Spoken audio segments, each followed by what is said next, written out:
Welcome to Ghost Talk Shows. Lead from within. Find your own voice. Challenges we have had to overcome in 2020. Find your own voice. The world has become united by the unseen, knowing there are no guarantees for tomorrow. Lead from within. Find your own voice. Let the world hear your voice and be filled with it. For the day has come for you to be a great leader. The time has come to break away from the pain, distraction, experience the unthinkable.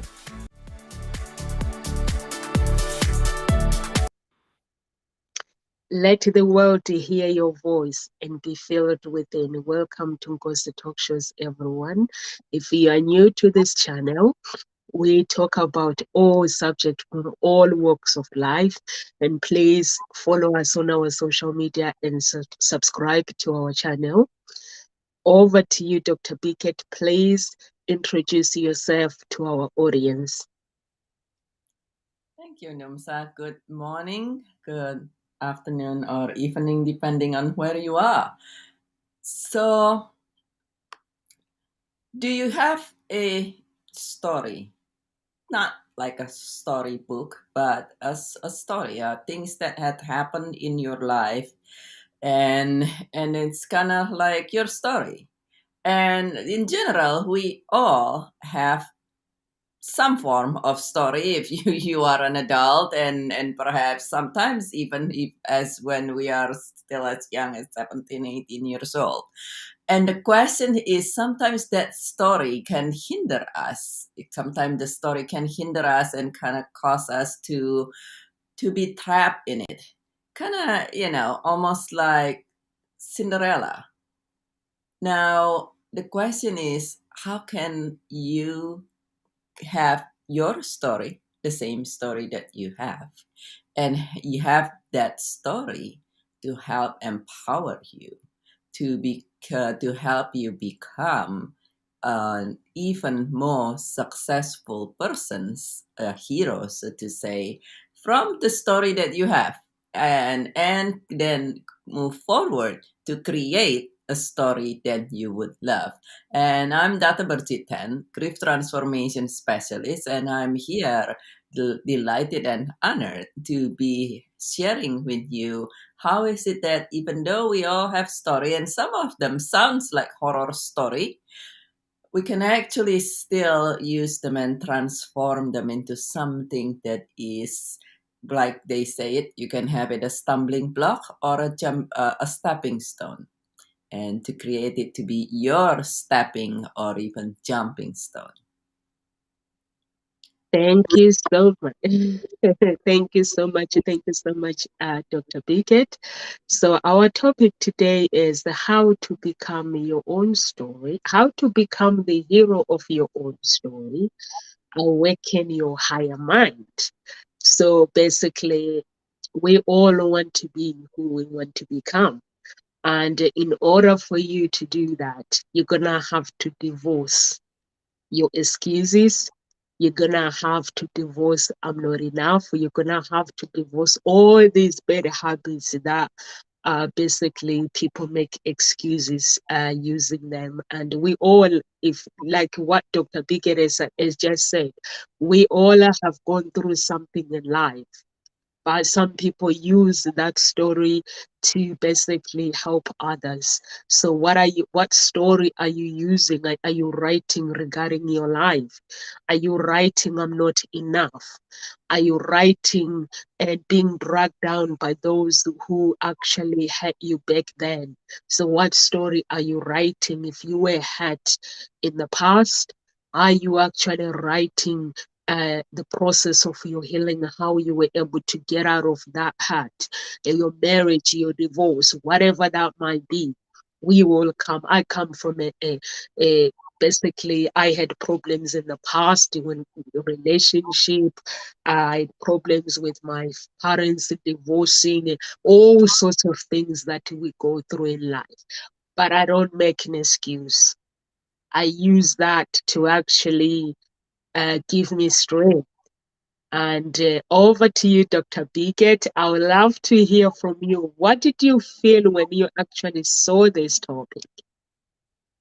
What did I feel when Yeah, what did you think? What did you think about this topic? You know, that's a beautiful question. A beautiful question. And your first question was, what did I feel? Yeah.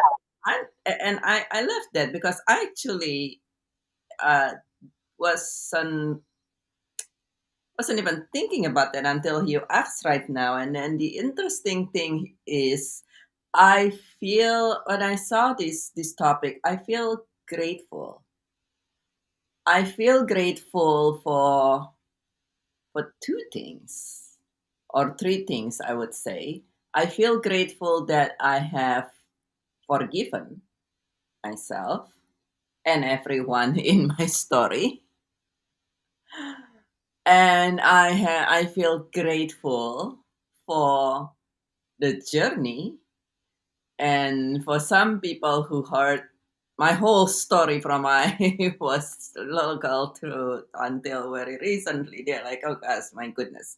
But I'm grateful for that because as Thomas Carlyle says, no pressure, no diamond. And so every pressure, every heat, so to say, excuse me, every cut that I experience in life, it's just to help us form to be a even shinier diamond. So I'm grateful for that. Excuse me. And I'm grateful for having been able to transform my story to the greater good for all. I would say those are the three things that I particularly feel grateful. Excuse me. And that's probably why I'm very much into gratitude nowadays. Could be. What about you? What did you think and feel when you have this idea come up? You know what, like you said, you're saying, Dr. Biget, that you are actually grateful.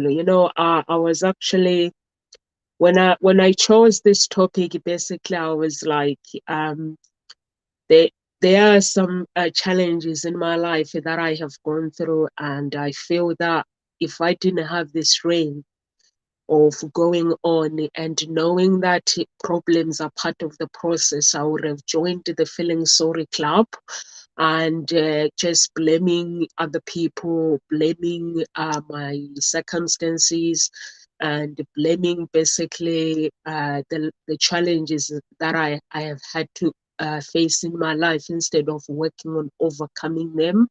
And that's why I was like, let me just write this topic, because becoming a hero of your own story, it doesn't just mean that you go and apply for a job and you get a promotion. It goes deep.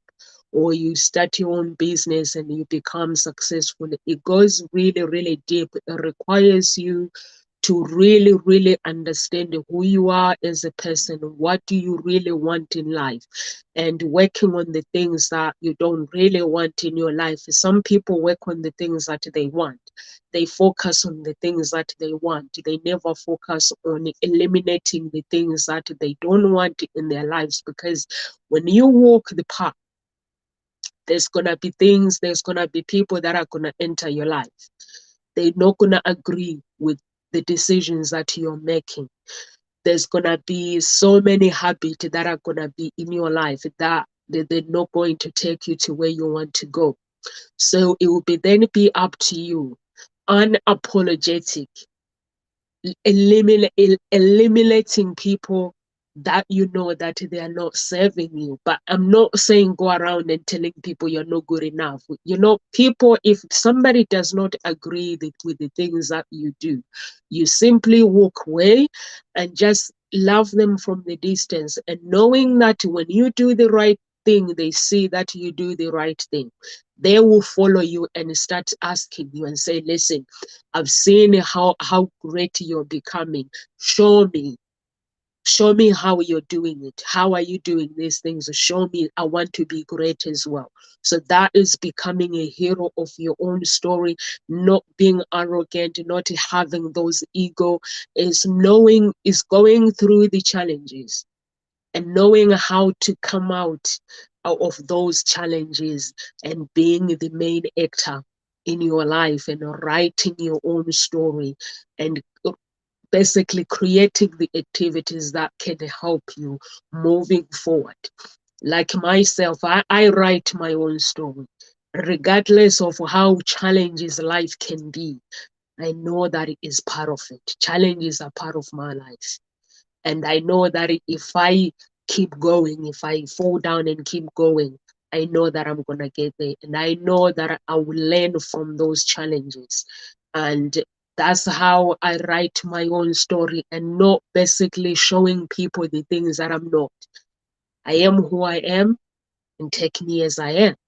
So it's like with Ngozi talk shows, I have coaches. We have coaches. Dr. Biget, you are one of the coaches that are in charge at Ngozi talk shows. One of the so basically, by the way, so whenever we have problems, we go to Dr. Biget, and so you know how things work. You know the challenges. You've been standing by me. Basically, you've watched the things that I've gone through, but I don't give up, or I don't actually blame people. I find a solution of how to move forward with life. So over to you, Dr. Biget. The challenge is writing your own story. I know you're grateful life because when I watch all your social media, actually you're grateful of everything. Everything. When I go on Instagram, when I go on Facebook, is all about I'm grateful for this and I'm grateful for this, for that. And I love to know how can somebody write their own story instead of looking at the dark side of what they're going through, and just being grateful and bring that good energy in their lives so they can move on with their lives and experience the beauty of life. Yeah, I thank you, Nims. I love that question. How could you even be grateful, right? Instead of looking at the dark. And I would say that to me personally, come with two things. Come with two things. And the first one is to have an understanding that a lot of people say, well, how could I be grateful when things are so miserable and this and that. And now it looks like Nums has disappeared. Oh, there he goes. He's back. And so one thing that, and I have it in my book Seeking Peace, and the in my book Seeking Peace here that is available in Amazon in any country, it actually talk about gratitude quite extensively, as you can imagine. And and I learned it from somebody else. And the gratitude has absolutely, first of all, gratitude is not a spiritual bypass, because a lot of people say, and with me being a grief coach, when people say, well, I don't feel grateful. I don't feel grateful. I don't want to be grateful. And a lot of people think that, okay, things happen and then you are going to gratitude. Oh gosh, I'm grateful and I'm grateful. And then you pretend that things not happening anymore. And that's not the case. Gratitude is not a form of spiritual bypass. You simply choosing to say, okay, with everything that is tumbling down and looks upside down, there is still certain thing that I can hang on to, kind of like a piece of light or a piece of a piece of string or a piece of, if you imagine yourself, some people say, I feel like I'm drowning. There's still a small piece of wood, and yes, you are feeling like you're drowning, but you're grateful for this small piece of wood. And so that is what gratitude is. It could be, and without, in the mastery form of gratitude, you find something to be grateful in your situation. If you are, this is if for those that for some of us who read the Bible, there is a part of the Bible where I can't remember which saint, to be honest. I think it's Peter or Paul, where the person is in jail, and this is the Roman jail back in the day, and where there were rats and all kind of thing. The Roman jail look like the current jail look like a fine hotel, right? But this saint says, in that situation, he find things to be grateful. Now that's the true mastery of gratitude. You find something to be grateful in the situations you are in.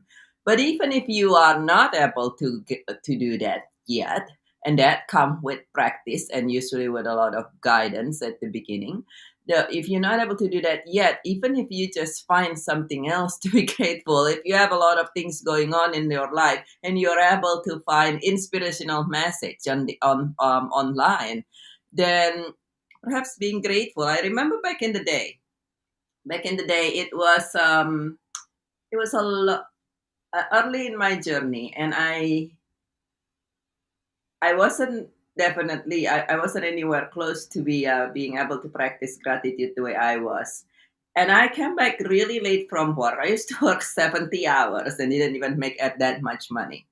And I came back from work so tired, and I was in the car, in my car, and in my garage. I got home already. It's late. I was so tired that I could. Good morning, Reina. How are you doing? Thank you for joining us.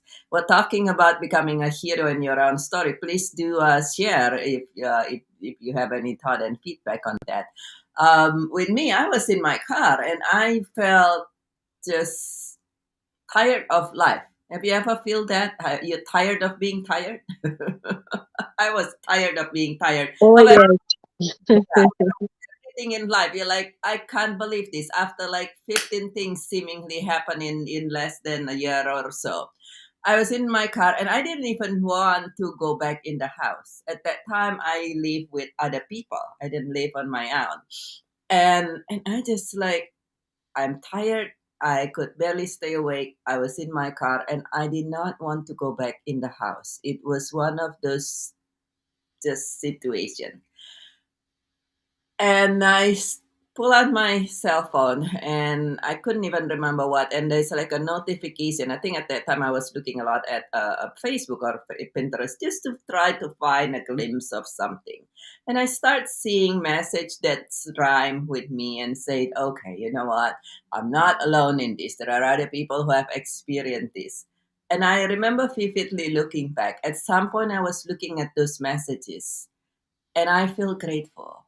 I feel grateful that there are messages that gave me a tiny bit of hope.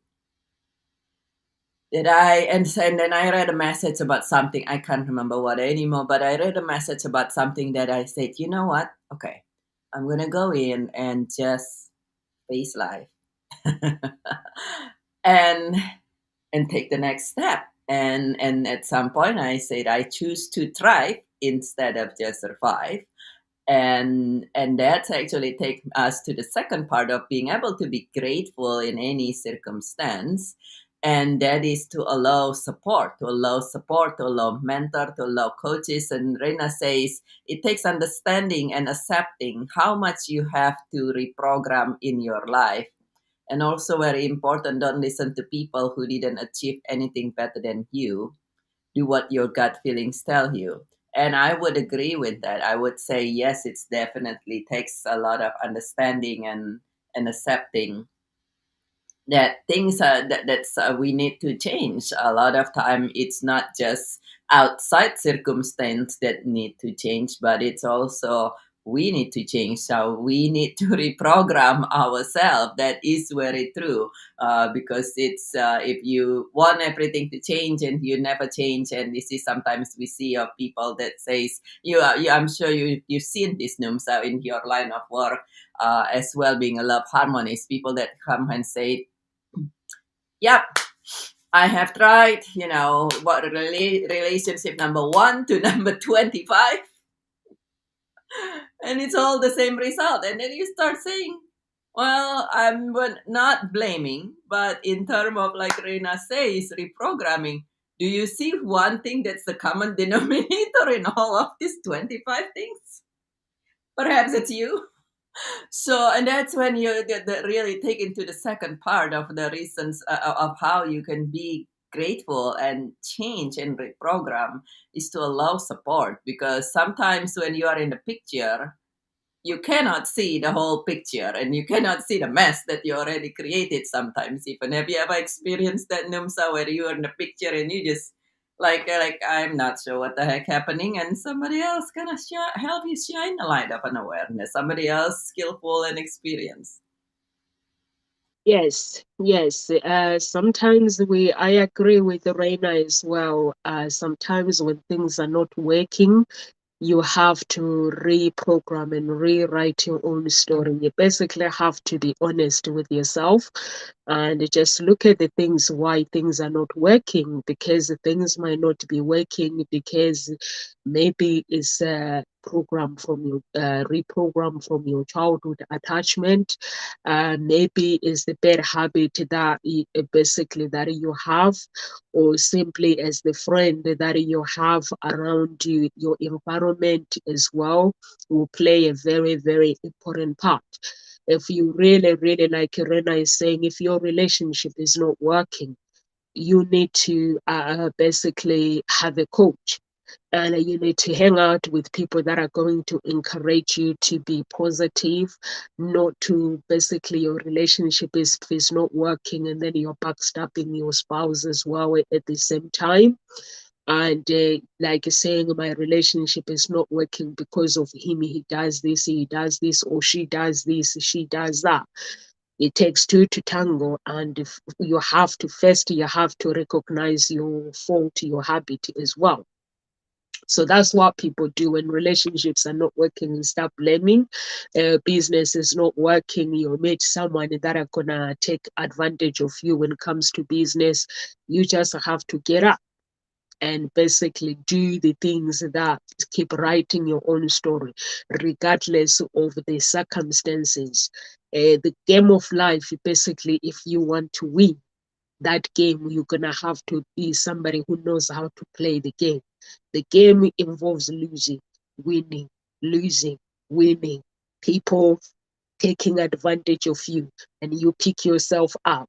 It involves you basically. Sometimes you may have people in your life that enter your life and you trust them, or sometimes you have a business, you plan a business with people and you trust them, and they can come into your life and teach you a lesson and take something from you. You just have to get up. And just to, I basically, when I was going through a relationship divorce with my spouse, we were going through something, and then somebody entered our lives and just he took his £10,000 just like that. So, and then we went the following day to his shop. Indian guy, his shop was empty, as gone. So I'm sure he had taken so many people's money. So he was gone. So whatever you're gonna do in life, there's gonna be so many people that are gonna come into your life and just take advantage of you. Or there's gonna be many people that are gonna come into your life and basically help you, build you. So either way, something is going to happen. So you just have to keep embracing your life and moving forward, creating the habits that can help you to move forward. Like you were saying, Dr. Bigot, you were saying you have to hang in there, find something that you can hold on into.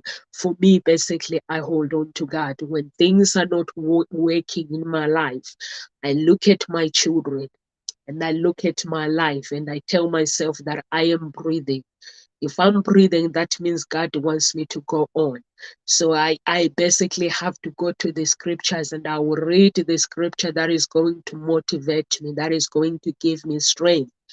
And then like you were talking about, when you feel like you are drowning, you have to be grateful and have something that you hold on to. And that's what I do when I'm feeling that the world is against me. I just hold on to God, and I will find that when I'm having problems, it doesn't mean that that problem is bigger than I thought. It just means that there is something that I need to learn in that problem by learning to fix the problems. And being a hero of your own story, it requires you to learn to fix the problems.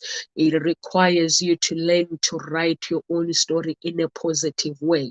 It's basically fixing the puzzles. Where does the pieces of the puzzle go? Positive ones, removing the negative ones. And you have to basically, when you feel like you're drowning, be grateful and you stop everything. When you stop everything, it means you are basically rewriting your own story and bringing the energy. Meditate. I just pray. If I have to go 90 days, there were times like 2020, pandemic was there. I went 90 days fasting because I was basically, I needed to hold on to my business. And I needed God basically to say, Nomsa, you can do this, because there was no way I can go out and meet my customers. And we were not allowed. And some people didn't feel comfortable paying money just to speak to people online. So it meant basically, if I wanted to have to rewrite my business plan and everything, but I had to hold on to hope. And it was pandemic, but I was like, if I'm going to catch the coronavirus, I'm going to catch it fasting with God. I'm going to catch it walking with God. And I never did. I never caught the coronavirus at that moment. I finished my 90 days fasting, and I held on. I had that strength. By the time I finished, there was a strength in my life, and that I had, and to hold on to that hope, to hold on to Hope Springs Eternal Introduction Agency. And there were people like you guys that were like, let's keep going, let's keep going. So those are the things that you need in your life. And you have to accept the things for what it is, that moment, that present moment. And accepting it doesn't mean that you surrender. You basically say, I'm not gonna go on. It means that I surrender to God, or I surrender to the universe, and meditate whenever is necessary. Do whatever is necessary for you to gain that strength so you can continue and create your goals. Life is life. And if basically problems were not there, we wouldn't be able to be who we are today. But we are here today because we know that the problems come with success. Success does not just come overnight. Even those people that have a success overnight, they have had challenges before, until God says, here's your breakthrough. And that's what I believe in. So I don't know about you, Dr. Biget. Do you have anything you would like to share, how you had to rewrite your own story even during the pandemic? Because I saw you during the pandemic. You never stopped. You were really like so busy during the pandemic. Where was your strength coming from?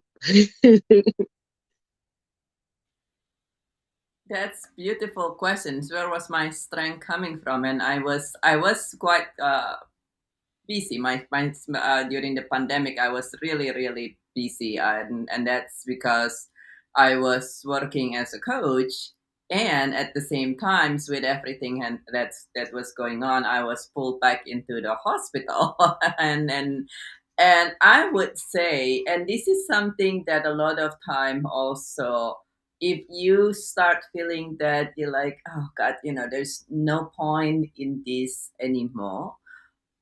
One thing that consistently in particular, if what's been going on in your life is health condition, but also with a lot of other things. A lot of time people are can be motivated to go on if you feel that it's kind of like everything just tumbling down, so to say. People motivate actually are much more motivated or can be more sustained by others than beside just yourself. Like you said with you, Numsa, you look at your kids, you look at your children, and if most of us have heard story about a mother who's able to pick up a car or stop a car or something in order to help her child.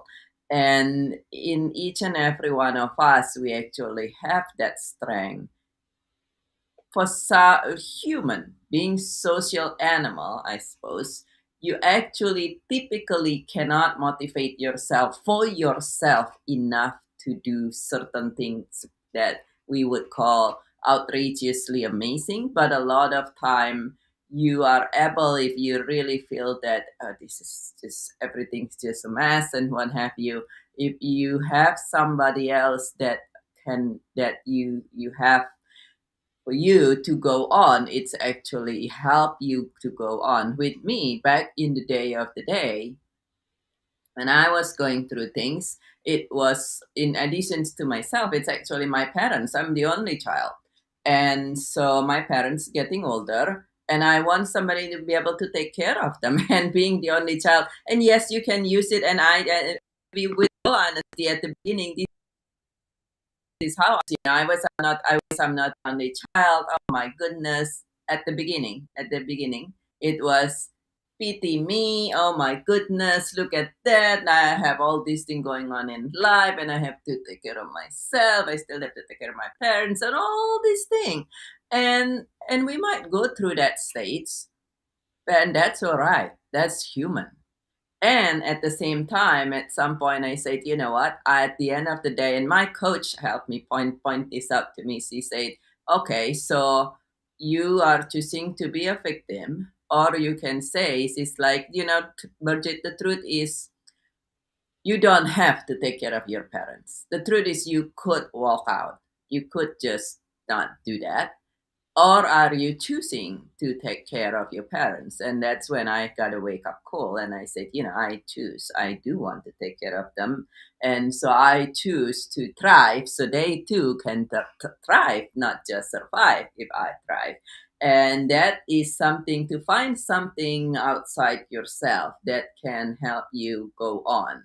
And with the pandemic though, I was at the so that was in 2011 when I 2012 really, when I have and then the pandemic's 2020, that was only 8 years later. I was already in a completely different states where I, with the pandemic, what keep me going nonstop, actually, like an energizer bunny, is basically to be able to continue to help people. When my dominant hand became paralyzed the year before, I said, you know what, everything that is happening is going to be benefiting for not just me, not just loved one, but to bring greater good for all. And so with the pandemic, it was in a way, I don't know if I would say call it easy, but in a way it's easy for me to just say, okay, this is something else is that happened. How could I bring greater good for all through all these things? And for all means it's for me, for my loved one, and for people who are around me, but also for everybody else in the world, the same with the same concept why I founded International Childhood Cancer Charity out of and wrote this book Seeking Peace out of having the hand that went paralyzed. It was how do I turn this into bringing a greater good for all that and all truly mean all out there, including people I've never met and might never meet in my life. And so that was that. But the questions for you, if you're listening to this and you have a story, is what is it that motivates you if you really feel that you are in the dark? And I would say the other part for me, to be able to change thing around, at the end of the day, everything is a choice.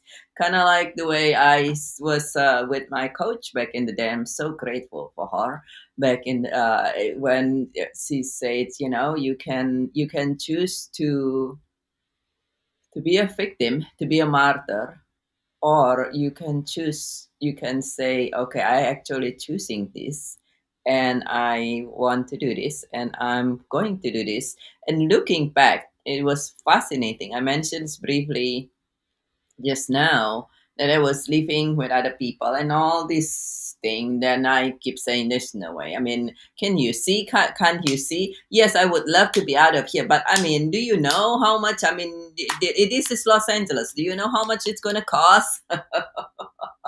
How would I find the time and all these other things, right? And then I think at some point, once I decide to change, once I decided that okay, it takes two to tango, and that including not just with other people. It's not just takes two to tango with other people. It really takes two to tango with life. I do something called Dance Away Sadness, Move Beyond Your Grief, and we actually have a community program available this coming Saturday. So if you want to, you can join. And it uses freestyle dancing and music and coaching. But in there, a lot of time I say, life is a tango, and you tango not just with some other people, sometimes with life. And so it's taking a decisions on how you're going to tango. And when there's a tango, it take two component. You're one of them. How are you going to be? How are you going to be in that? And that's every situation and in life. And so once I decided, I'm looking back. Once I decided, after speaking with that coach, to be honest, at the beginning I was fine. I was, I was a little bit offended. I'm like, yeah. When people point things out to you, a lot of time you don't want to hear it, right? Have you ever happened like that? And then I'm like, okay, you know what? She's right. It only takes about 6 months. It's only take about 6 months for me to start being able to find, kind of like things just happen, to just find way to get out of the situation one step at a time.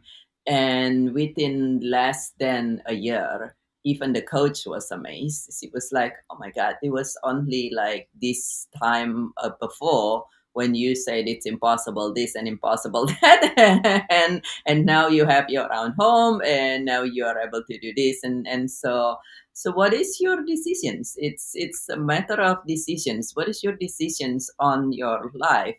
It's at the end of the day, everything comes to the decisions to change your story, decisions where you decide to allow to be supported by somebody experienced and skillful, decisions to reprogram. Do you recall a time in your life when you have that kind of pivotal decisions, Numsa?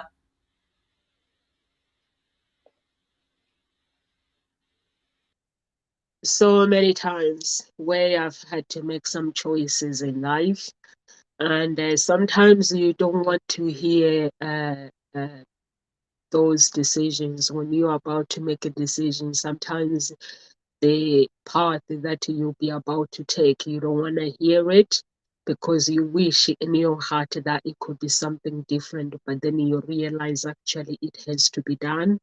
There were so many times in my life where I have had to, like you were talking about, everything in life is a choice, and a life is about, it's like a tango, and it all involves two people, but at the end of the day, it's you who has to make that decision. And I have had to make so many decisions in my life, and there were times where I was leaving home and coming to the UK, and knowing that I didn't, I knew I wanted to travel, but there was part of me, that people around me, that did not believe in me because I was young. And I don't blame them, because my family, basically, I was really, really young. And but I believed in myself, how I was raised, and I blame it on my parents as well. They've raised me to become who I wanted to become. And now here's me sitting down my parents and telling them that I'm traveling, and my mom is looking at me like she's like, I don't think so. And my dad is looking at me like he's going, that's my girl. My stepdad goes, that's my girl.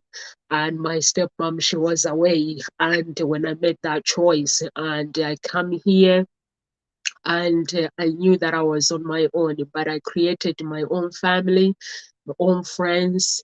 And did I was there fear inside of me? Yes, there was. And when I came here in United Kingdom, wasn't what I expected, because everyone thinks when you travel around the world it's like a gold, but it's not. So you have to create your own life. And there were times where I basically wanted to go back, like when I had my oldest, I wanted to go back because I was playing football. And when I play football, if I send my passport to the home office, it means I have to miss the games. And sometimes I had to miss the games that were very, very important, because I couldn't travel because the home office have not send back my passport. So sometimes there were times where I would be like, is this the life that I had to live? But in that process, there was something that I had to learn. I had to learn to be me, and I had to learn to actually face the challenges and come out through those challenges on top, knowing that God, basically, even though I'm a Christian, I believe that you always gonna have problems. And in order for you to move forward, there will be challenges. Some challenges, they have nothing to do with God. If we have God, that means that there's someone else who's going to challenge God. So I had to learn to fight my battles, and I had to learn how to actually fight those battles. And I have been so lucky in my life, and basically that I have chose, instead of walking away in my life when things get tough, I chose to tango Dr. Bigot and just pull through and be the hero within in my own story, and never compare my life with anybody else, because I know that the story that I'm writing in my life is specific for me. I know that God, when God created me, He gave me a book of life. He gave me a house of my destiny to occupy. He gave me a horse of my destiny to ride. That horse, it helps me to succeed. It helps me to become the person that I am. If I don't ride that horse, somebody else will be riding that horse. If I don't occupy the house of my destiny, somebody will open the key and occupy where I'm supposed to be.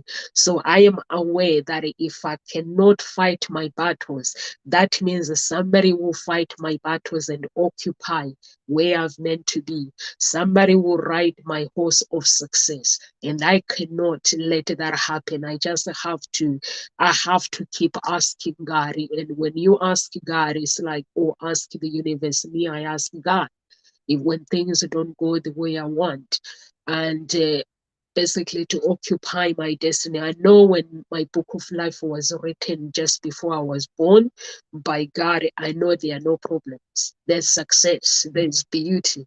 But how many people get to succeed, actually experience their life fully? Not many, few. So I want to be one of those few that experience lives. I want to be one of those people that basically people look at them and say, she's crazy, in a good way. Basically, I want to do the crazy. I don't want to do the normal. And I want people to go on social media and basically go like, how does she do this? And that's who I want to become. And I know that in order for me to get to where I need to go, there are going to be challenges. There are going to be problems. Like I was saying that during lockdown, I had to take measure for me to have strength and meditate as well. So when things are not going well, your spirit gets shut down. So you have to meditate to awaken your mind. because when problems comes, problems are gonna drain your strength. They're gonna basically drain everything. If you are a parent like me, it basically means your energy is it basically you have to use your energy with the children, with work, with the clients, everything. So I get to have my me time where I have to meditate to awaken my mind, and I do meditation of the struggles in my life. I do meditation of awaken my higher self. I do all sorts of meditation, basically, and open heaven as well. I do all sorts because I am aware of who I want to become. In order for me to become who I want to become, it's not gonna just come here when I'm sitting on the sofa enjoying a cup of tea or basically drinking water or chatting to friends. It means I'm gonna have to miss some friends, coffee. It means I'm gonna have, when everybody else is dancing, I'm gonna have to do some reading. When everybody else is doing something else, I'm gonna have to miss out to become the person that I want to become. So that's how I see life. That's how I'm writing my own story. It's beautiful. People may hear me saying, but the story that has problems is beautiful. The story without problems, Dr. Pickett, I don't learn nothing. To be honest with you, I was saying the other day, Carol Ann saying, when I'm sorting out problems in my business, I learn something. When something just goes smooth, I just don't learn, because I wouldn't know if somebody would have come to me and say, no, sir, I want to start a business. I'll have loads of questions to ask them. How much do you want it? What drives you to start a business? Because if you don't have that drive, hey, thank you so much. Thank you so much. Thank you so much. Verari, I don't know if I'm pronouncing your your name right. Thank you so much. You are the hero of your own story as well. So namaskar. Thank you. Thank you so much. We appreciate you. So I wouldn't be what I do today if I didn't know how to actually write my own story. And I know how to write my own story because of my parents. I had two fathers in my life, and both of them. If you look at my siblings, I have 7 siblings, but for me, I am different from my siblings, because not because I'm special, is because when my fathers wanted to teach me, my fathers, they wanted to teach my siblings, but my siblings would be like, we have a busy life. But me, I wanted to know, when everybody else is going, getting dressed, going out, I'll be sitting with my dad, wanting to know how he does the things that he does. I'll be sitting with my stepdad and wanting to know what he does, why he does what he does. He'll be teaching me all those things. And I always tell my siblings, and sometimes they mourn and say, you are close to my dad, to everybody. I'm like, I'm close to everyone, because I give people that time to basically to get to know them, and for them to let them teach me what they know. I don't just say I know everything. I don't. When somebody tells me, even if sometimes I already know, I'll be like, how so? So teach me. So I just have to be a student in everybody, or a follower. Then I learn. Sometimes I don't implement everything, but sometimes I do. And that's how I learn. So Dr. Bigot, um, this topic, like, I know you basically, how do you deal with that when you're going through something, like you feel like you were saying, your coach, he told you that basically you have chosen to actually look after your parents. You could actually walk away. how did you actually basically manage to get that strength instead of throwing a pretty party or feeling sorry for yourself, getting into that feeling sorry club and actually making a decision and say, listen, I said I'm gonna look after my parents and I'm gonna do it. Hey, Dr. Anita, how you doing? And so what made you actually say, okay, I've made this choice. I'm going to be the hero in my own story and write my parents' story. And hi, Agati, how you doing? And just get on with things. Yeah, that's a beautiful question. Thank you for joining, Dr. Anita and Agadir and Faraya. And I would say, looking back, and in general, first of all, a lot of time in this day and age, we hear to say, "Oh, be strong, don't join the pity party," and so forth. One thing I want to make clear for everybody, and a lot of people say this, particularly with me being a grief coach. Yes, you want to be the hero, you want to be strong, but it's also okay, but it's also normal and human to feel sad. It's also normal and human to feel tired. It's normal and human to make mistakes. That's the point of being human. That it's the it's if we don't if everything perfect, it's called robot. It's not called human, right? And so that's why Alexander Pope, who is also a British poet, says to err is human, to forgive divine, and there's a reasons for that, because we make mistakes all the time, and whatever that that you perceive as mistakes, and it could be, well, lovely that you're able to join briefly there, Farias. Keep checking this back every day. Numsa's here every day, and so to make mistakes is normal. To feel tired, to have doubt, is it's normal, and it's kind of like when we use the analogy, as we say, is with the life is a tango. And if you ever join a tango, if you ever go dancing, if you are not an expert in that dance, you might have doubt. You might be like, I don't know what I'm doing in here. And then you might go and you might step on somebody else's toe. Sometimes you trip on your own shoes or something.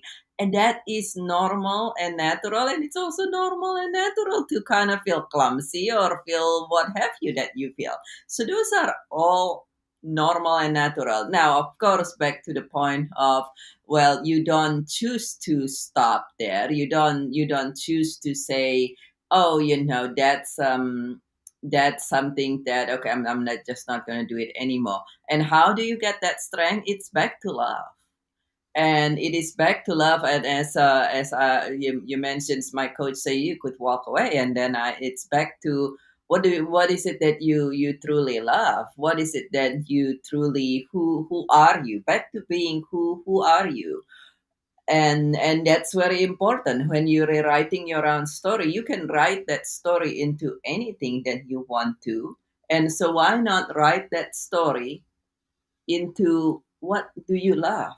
And part of being able to write the story, to truly know what you would love, is to understand who are you, who is it that you want yourself to be.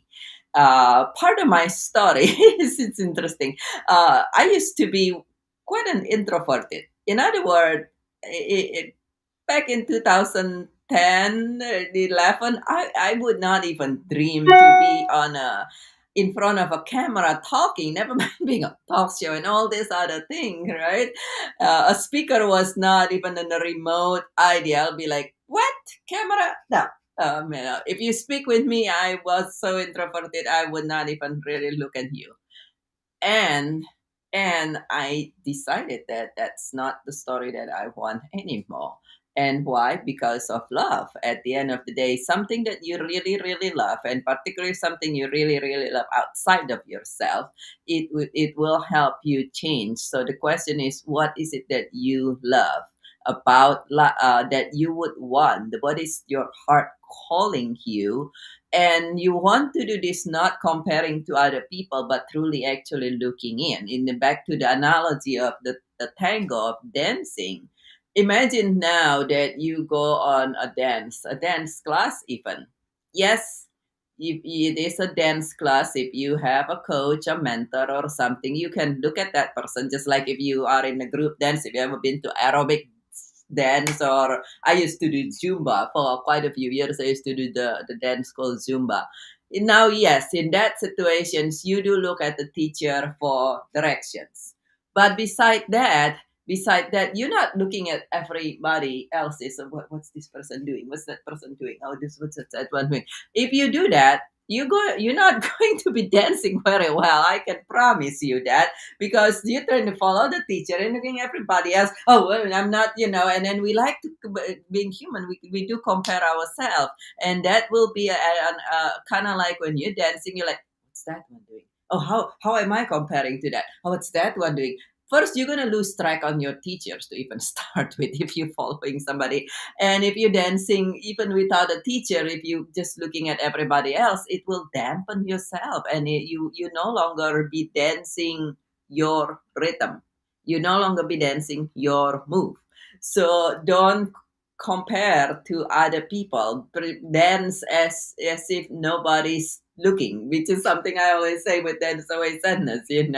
Dance like, but nobody's looking. It's just you and your own space. This is your space. This is your time. And yes, we live the people, but at the same time, this is your space. This is your time.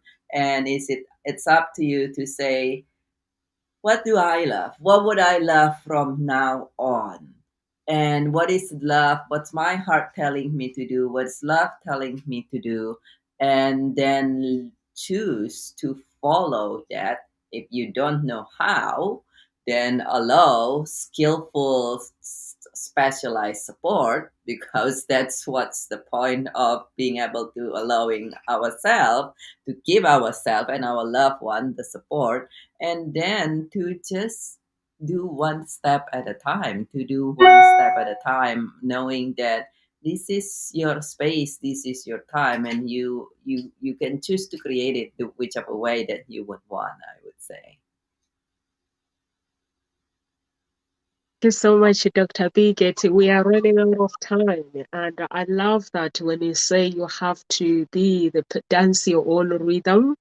And I remember basically when I decided, like you're saying, you were not always been like that. I've not always been the way that I am now. I've always been like, I keep myself to myself. And even when I go, I'll play football, or if I go out and I have friends, I'll just keep myself to myself. But something happened one day. I did Paul McKenna's programs, and I started basically creating, basically finding out the real me, because I knew that the norms that was there when I was young, it was no longer there. It was somewhere inside of me, and I started writing my own story. I look after myself. Basically, I was going through a divorce, and I was like, I started changing just before when I knew that things were not going well in my relationship. I was at school just writing everything and just doing exercises and working on myself. And I remember like the dancing. I love music. I sing basically, but when I sing, I'm good. But when I dance, it wasn't good. So I remember just teaching myself how to dance. No one taught me how to dance. I knew the dancing was inside of me, so I taught myself how to dance, and I became crazy with dancing now. And I remember doing the next stage with Paul McKenna's programs where I had to go on stage, challenging myself for the first time. When like when you want to dance, you wait for everybody to be on stage. So for me, basically, I had to be the first one on stage, dance on my own. So I challenged myself. It didn't go well. And the next time, and it was like flowing. I became like, it became like some normality to me, and dancing with a smile as well. So, and I remember one day, a year after, or 6 months after I've met Martin, and he looked at me, he was like, Norms, I was like, what? And he was like, you are not fake. And I was like, what do you mean? And he was like, you are completely bonkers. And I was like, what do you mean? And it was like, it's like basically, you are basically showing me that this is who I am. If you don't like this me, you can get out of this door. And I was like, but I was doing it without realizing. I was completely doing the training that Paul McKenna was basically, everything was put out there. I was doing it. But you know, when you're doing something and you don't realize it, I was becoming me. Like sometimes if I go out and the music plays and I like it, I just get up and dance with a smile. And when I'm dancing, I mean it. I'm not dancing for people to see that I'm doing the steps right, because I'm an African woman. I have these moves, so I just move and dancing my way, like, dance away your own rhythm, and just enjoying the part of that music, and not like something that I'm doing it for the sake of doing it. And that helped me to actually just realize who I was and who I am today. And there were so many things, like if I was to go to a coffee shop or a restaurant, they give me food. If it was cold, I'll just eat it because I don't want to confrontation. But now politely, I will say, this food is not right. If it's not right, I will not do it just because I have to. If the food is not right, I think I've done it for past 5 years, done it twice or once. If the food is not right, I tell the waitresses that the food is not right. Can I have better, something that is cooked better? And that's it. But before, if somebody serves me a cold hot chocolate, I just drink it because I don't want the confrontation. But now I'm aware that if I do that, I have to if someone gives me something that I don't like, I have to be politely and speak to them. And also, if somebody comes to me and they're really upset, like clients, how I respond is very, very important. Even in the house with my spouse and with my children, how I respond to them is very, very, very important. Like, here, like some weekend, everyone wants to relax. They don't want you to plan their weekends for them. If you say, okay, I'm doing this and you guys, can you do this, they go mad.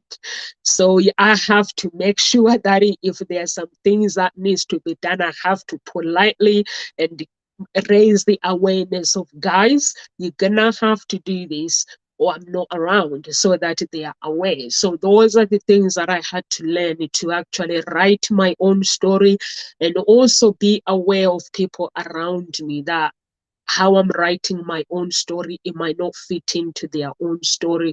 So I have to make sure that I'm not hurting them at the same time.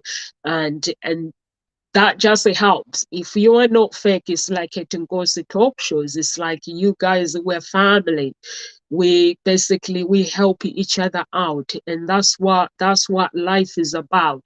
But for me to be in that stage where I have an understanding mind, I had to do lots of work. I was so quiet and very observed, but now I'm not. I can ask any questions. If I meet somebody, I can just be nosy. My family call me nosy. They are like, you want to know everything. When I meet someone, I don't like talking about myself. I want to know what they get up to and who they are. So, Dr. Biget, we come to an end. Any words of encouragement to anyone who is watching today, writing their own story?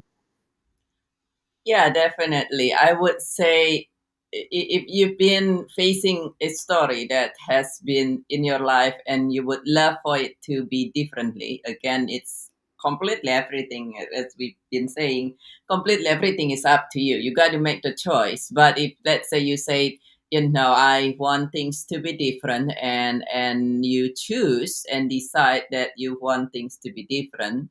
I would say two things. First, understand. First, to like you say, it's to allow that it is, to know that it's normal, that part a story is part of the richness of life. If you go to the movie and it's always happy, it's become boring. And at the same time, if you have story and you don't know how to change it, then allow somebody who has been through the path, who has changed their stories many a time, as well as other people, to allow some skillful, specialized support.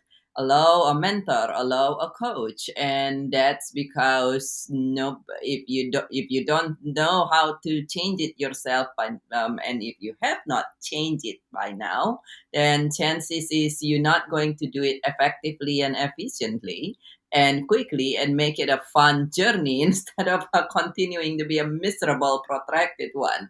And so I would say, choose. You gotta choose. It's all coming your choice, whatever that your heart and love calling you. And if you choose to create something better, then allow support. Just like there is nobody become an Olympic athlete without a contingent of coaches and support. Thank you so much. Thank you so much, Dr. Biggett. And for me, basically, I support what you just said. Define who you want to become and eliminate who you don't want to become, and never compare your life with anyone. Regardless of whatever you're going through, never ever compare your life. I am who I am today because I don't compare my life.